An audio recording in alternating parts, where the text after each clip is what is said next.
Hi guys, मैं हूं राहुल। और देखो, मैंने 50 तक क्वेश्चन करवा दिए थे एसएससी के जितने भी प्रीवियस ईयर थे। ठीक है, 50 तक मैंने करवाया था फिल इन द ब्लैंक्स। अब मैं आज 51 से स्टार्ट करूंगा। चलो ठीक है, अपन ज़्यादा टाइम वेस्ट नहीं करते हैं और अब चालू करते हैं। ठीक है, चलो 51 में क्या लिखा है कि a person who on his effort he has the best chance to win. देखो, फिल इन द ब्लैंक्स में सबसे पहले आप एक काम किया करो, सेंटेंस को पढ़ा करो। इसके बाद पता चल जाता है कि हमको किस चीज की जरूरत पड़ती है, कि हमको क्या है यहाँ पास फिल करना है। ये कंपलसरी होता है। पहले आपने एक बार पढ़ा, उसको समझा।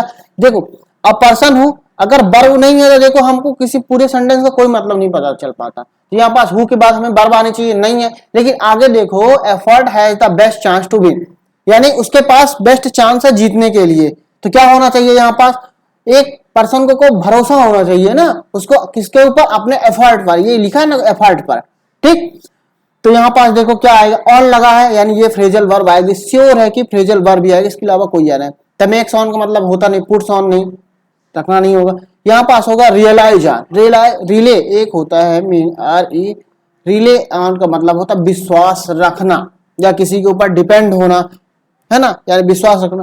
तो एक वो जो आदमी है उसको ना अपने एफर्ट पे विश्वास है कि उसके पास बेस्ट चांस है टू जीतने के लिए। तो कौन सा आ जाएगा, रियलाइज ऑन।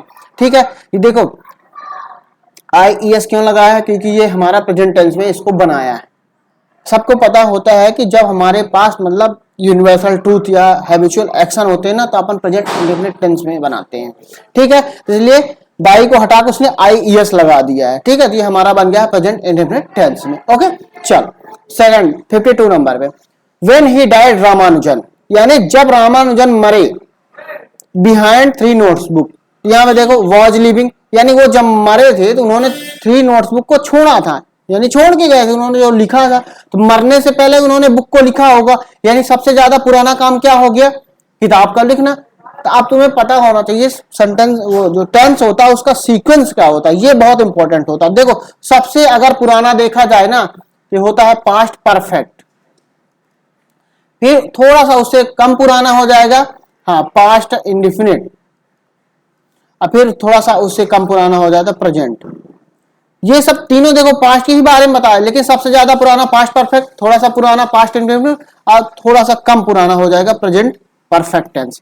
तो यहाँ पास क्या आ जाएगा, देखो वाज लिविंग क्यों नहीं, क्योंकि छोड़ रहे हो, ऐसा थोड़ी कुछ अभी भी छोड़ रहे हैं, नहीं, गलत बात है। हैड लेफ्ट हो सकता है, क्योंकि वो जब मरे थे तो उन्होंने 3 नोट्सबुक छोड़ा था। लेफ्ट होगा, देखो यहाँ पास क्या है, लेफ्ट। लेफ्ट का मतलब ही होता है छोड़ना, नहीं, ये लीव्स, ये हो गया प्रेजेंट टेंस। तो यहाँ पास हमारे सबसे पुराना काम कौन सा, हैड लेफ्ट आएगा। ठीक है, ये 52 आपको समझ में आया कि नहीं। चल अब आते हैं 53 नंबर पे, for all his he is a. देखो अब यहाँ पास सबसे सुटेबल कौन सा बैठ रहा है, फॉर ऑल हिज, उसके पास हेल्थ है, फिर वह एक प्लेयर है, ये तो सही नहीं लग रहा ना। ट्रिक्स, उसके पास ट्रिक्स है, फिर वह चीट करता है, चीटर है।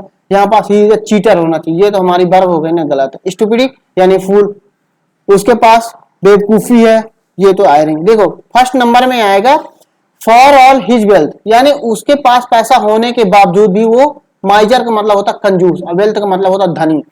तो फॉर ऑल हिज वेल्थ यानी धनी होने के बावजूद भी वह क्या है, कंजूस है। ये सेंटेंस सही बैठ रहा है कि नहीं, आप बताओ। तो कौन सा आंसर हो जाएगा, ए नंबर। बी तो होगा नहीं, सी का हो नहीं, डी का हो नहीं। चलो अब आप जाते हैं 54 नंबर पे, इन अ क्लासरूम स्टूडेंट्स, क्लासरूम में जो स्टूडेंट्स हैं उनको ट्रेंड किया गया है टू लव। इसमें फिल इन द ब्लैंक्स कहां पास, यहाँ पास आएगा, यहाँ पास आएगा फिल इन द ब्लैंक। तो उनको बच्चों को क्या किया गया, ट्रेंड किया गया है कि वो सबसे प्यार से अच्छे से रहें, मतलब एक मैनर तरीके में रहें। तो देखो ईच अदर का मतलब में 2 लोगों के लिए है, ऑल अदर ये आएगा नहीं, एन अनदर ये आ सकता है। एन अनदर का मतलब होता है एक से जब ज्यादा, 2 से जब ज्यादा लोग रहते हैं ना, एक दूसरे के साथ अच्छे संबंध से रहना चाहिए, लड़ाई दंगा नहीं करना चाहिए, है ना, बहुत रिस्पेक्टफुली। तो यहाँ पास कौन सा आ जाएगा, वन अनदर। 54 का कौन सा नंबर आ जाएगा, सी नंबर। ठीक है, चल अब अपन आ गए 53 कंप्लीट हो गया, 54 भी हमारा कंप्लीट हो गया। अब आते हैं 55, मिस्टर ओबी पुट हिज होल लाइफ, यानी उन्होंने अपनी जो पूरी लाइफ किसको दी है, वर्क को दी है, यही तो होगा, पुट हिज होल लाइफ। अब यहाँ ऑन द वर्क नहीं होगा, इन द वर्क होगा। जब कभी भी हम कोई वर्क का प्रोफेशन शो करते हैं ना तो वहां हमेशा इन का लगता है। जैसे I am teaching in mastermind, मैं कहाँ पढ़ा रहा हूँ, मैं इस कोचिंग में पढ़ाता हूँ। जब हम प्रोफेशन की बात करेंगे ना तो वहां हमेशा इन द वर्क ही आएगा। ठीक है, तो ध्यान रखना कौन सा आएगा, इन आएगा। इनटू तो आएगा नहीं, काम रनिंग में है। अपॉन आएगा नहीं, ऑन आएगा नहीं। ठीक है, अब आ जाते हैं 56 नंबर पे। All decision are likely to be taken by consensus. इसका मतलब क्या होता है? कंसेंसस का मतलब होता है सर्वसम्मति। क्या होता है? सर्वसम्मति। तो ये भी जितने भी डिसीजन होते हैं ना संभवतः कौन लेता है? सोचो सोचो। एनी हाउ कि फॉर एवर हमेशा नहीं, सम हाउ नहीं, हाउ एवर नहीं। सोचो, हाउ एवर का मतलब ऐसा होता है कि ऐसा होने पर सारे डिसीजन लिए जाते हैं, ऐसा होने पर। तो इसका मतलब क्या होगा? यहां पास होगा हाउ एवर, सर्वसम्मत से सारे डिसीजन लिए होते हैं जब कोई प्रॉब्लम्स आती है। यहां पास होगा हाउ एवर। हाउ एवर का मतलब होता है ऐसा होने पर। ठीक है, एनी हाउ, देखो एनी क्यों नहीं, क्योंकि निगेटिव होना चाहिए, नहीं तो हमारे पास इंट्रोगेटिव। फॉर एवर हमेशा नहीं हो, जब हमेशा होगा तो लाइकली फिर क्यों लगाया है? अगर फॉर एवर तुम लगाना था तुमको लाइकली फिर नहीं लगाना चाहिए। सम हाउ तो होगा नहीं, कैसे?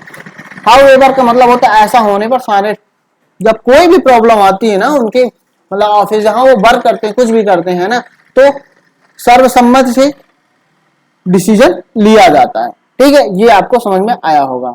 ठीक है, चल अब आते हैं 56। हमने यहां तक कंप्लीट कर लिया, 56 तक कंप्लीट किया। अब आगे 56। The warning bells several time before any, किसी को भी रियलाइज नहीं हुआ ऑन द डेंजर का। यानी वार्निंग बेल क्या होगी? बजी होगी। अब देखो यहां पास हमारा पास्ट टेंस है, हमें आएगा, समझ लो कि पास्ट टेंस ही आएगा। हैड रंग दो हो गए, वर रिंगिंग, वुड हैव रिंगिंग। ठीक है, तो देखो जब हमारे पास दो घटनाएं हो ना, एक को हमको पास्ट परफेक्ट में बनाना होता है, एक को पास्ट इंडिफिनिट में। तो ये हमारी पास्ट इंडिफिनिट में ऑलरेडी है ना, तो हम इसको किस में बनाएंगे? हैड रंग बना देंगे। हमारा कौन सा हो जाएगा? ये। वो बज रही है, नहीं। अभी भी बज रही है, नहीं। बजी थी, पहले भी बजी थी। इसलिए रियलाइज पहले कौन आ जाएगा? यहाँ पास हैड रंग आएगा, क्योंकि पहले बेल बजेगी तब इंसान को रियलाइज होगा या नहीं होगा। ठीक है, तो ये आपको समझ में आया। चलो 58 नंबर पे। सी इज अ ब्यूटीफुल, यानी वो खूबसूरत है, बहादुर भी है। तो यहाँ पास आएगा, बट आएगा नहीं। बट में क्या, एक सेंटेंस पॉजिटिव होता है, एक सेंटेंस हमेशा निगेटिव फॉर्म में होता है। एंड ये आ सकता है, एट का मतलब अभी भी, ये तो आएगा नहीं। Sea is the beautiful, sea is beautiful, यानी वो खूबसूरत भी है और बहादुर भी है। तो यहाँ पास तुम कौन सा वाला लगा दोगे? बी नंबर लगा दोगे। लगाओगे कि नहीं लगाओगे? ठीक है, ये समझ में आया। अब आ जाते हैं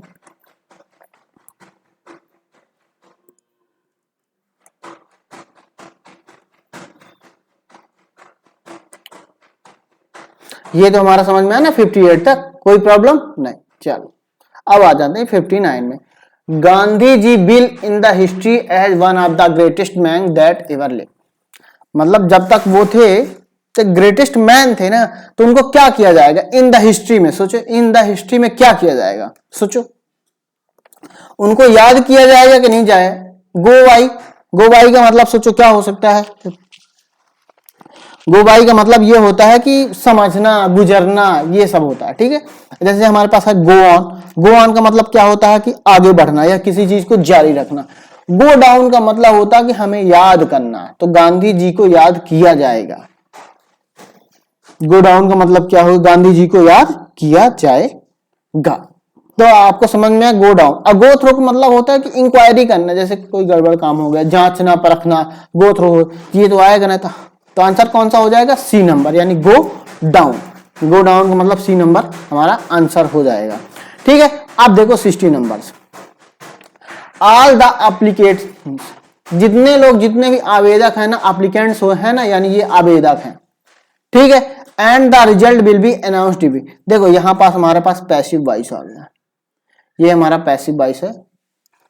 यानी जो भी हमारे पास आवेदक है, एप्लीकेंट्स का मतलब होता आवेदक। क्या होता है? आवेदक।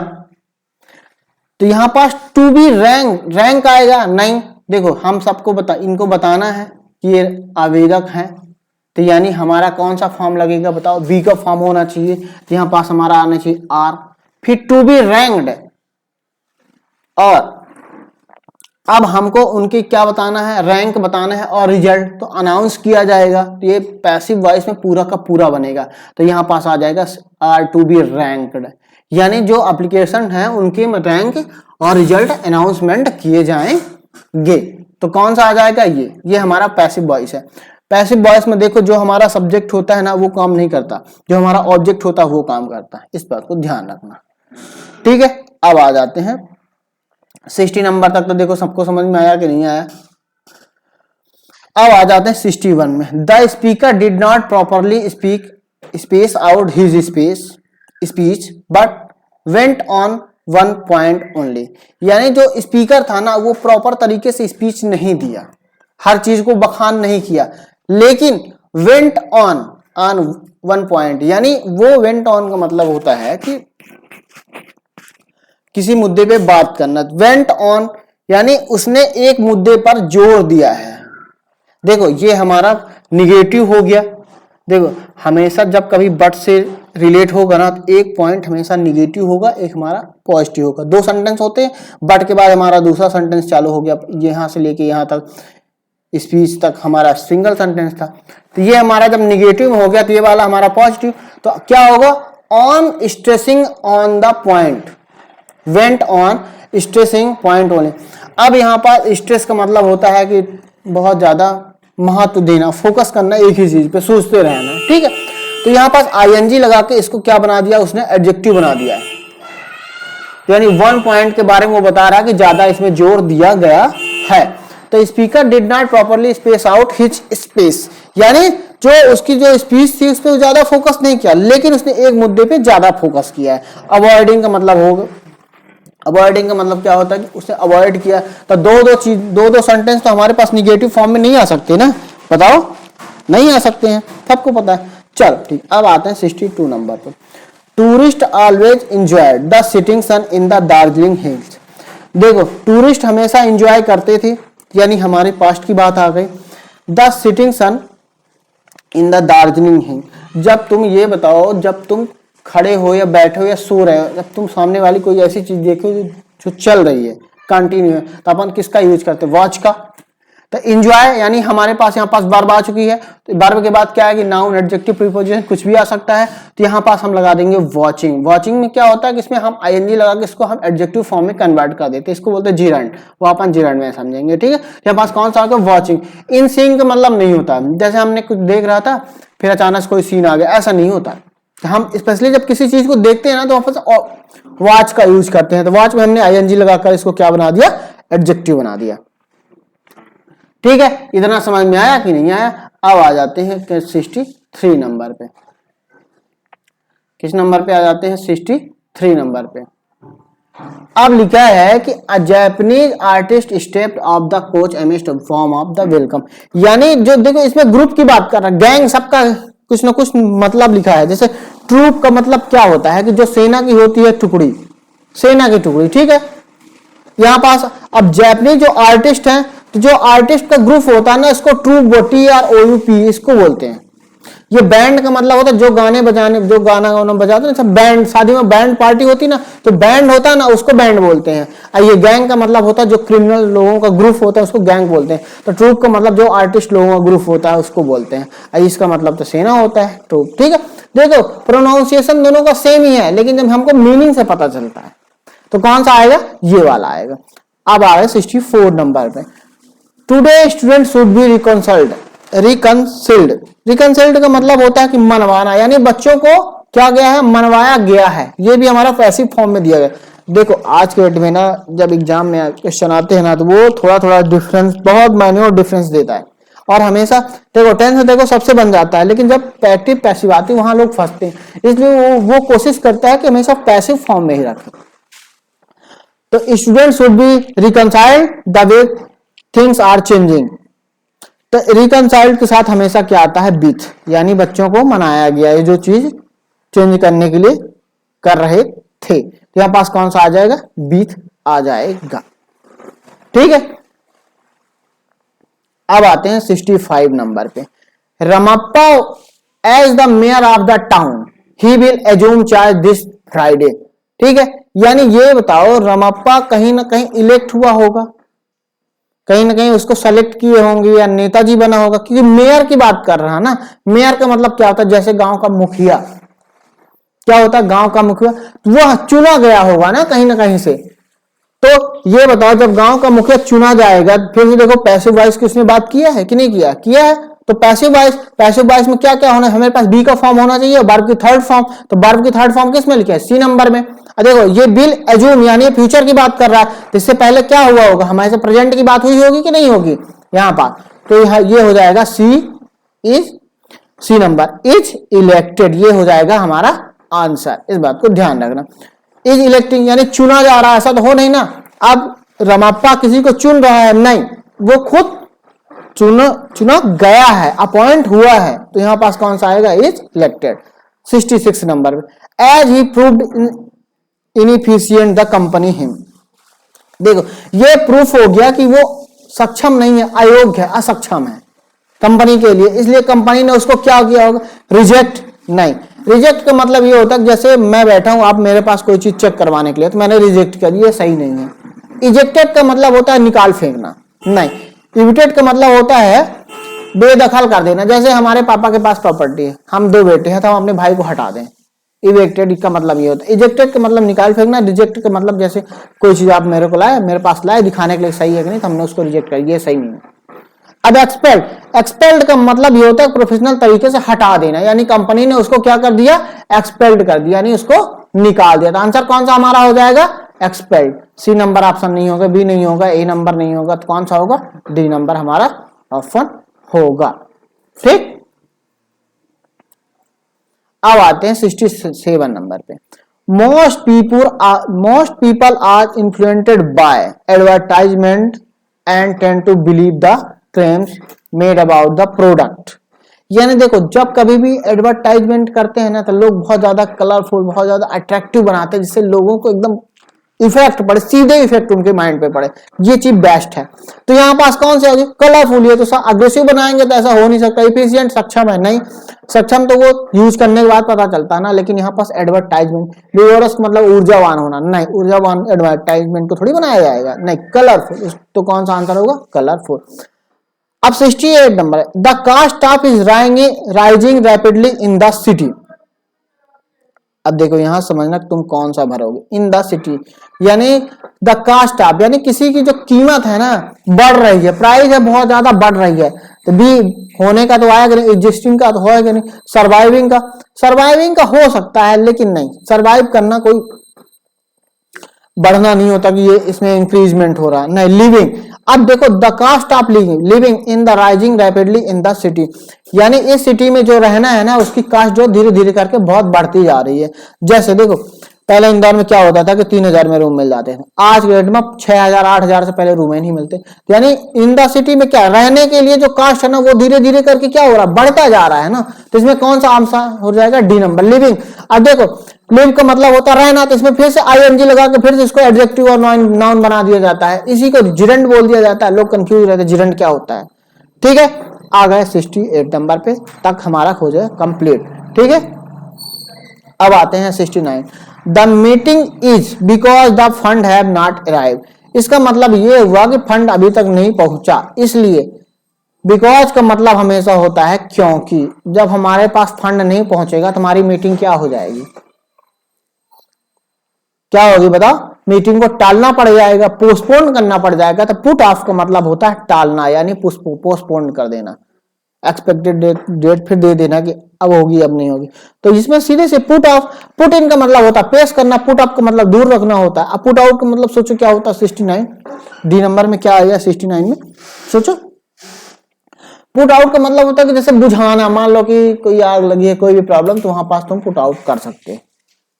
ठीक, तो कौन सा आएगा, पुट ऑफ। 70 नंबर में, it is if we can organise another exam this month.